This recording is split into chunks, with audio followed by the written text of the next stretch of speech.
off the rails. Gordon was resting in a siding. "Beep, beep, beep, beep. Hello, fat face," whistled Henry. "What cheek," spluttered Gordon. "That Henry is too big for his wheels. Fancy speaking to me like that. Me," he went on, letting off steam. "Me, who has never had an accident." "Aren't jammed whistles and burst safety valves accidents?" asked Percy innocently. "No, indeed," said Gordon huffily. "High spirits might happen to any engine. But to come off the rails, well, I ask you, is it right? Is it decent?" A few days later, it was Henry's turn to take the express. Gordon watched him getting ready. "Be careful, Henry," he said. "You're not pulling the flying kipper now. Mind you keep on the rails today." Henry snorted away. Gordon yawned and went to sleep. But he didn't sleep long. "Wake up, Gordon," said his driver. "A special train's coming and we're to pull it." Gordon opened his eyes. "Is it coaches or trucks?" "Trucks," said his driver. "Trucks," said Gordon crossly. "Pah!" They lit Gordon's fire and oiled him ready for the run. The fire was sulky and wouldn't burn, but they couldn't wait, so Edward pushed him to the turntable to get him facing the right way.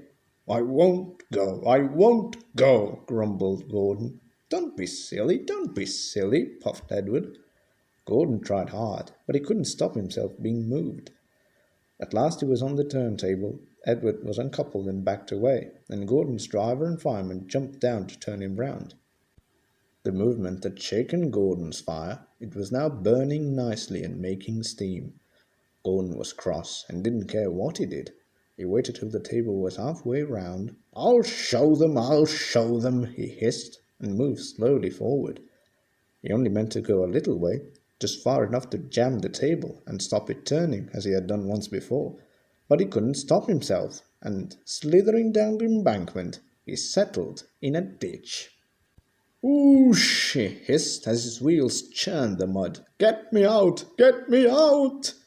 "Not a hope," said his driver and fireman. "You're stuck, you silly great engine. Don't you understand that?" They telephoned the Fat Controller. So Gordon didn't want to take the special and ran into a ditch, he answered from his office. "What's that you say?" "The special's waiting." "Tell Edward to take it, please.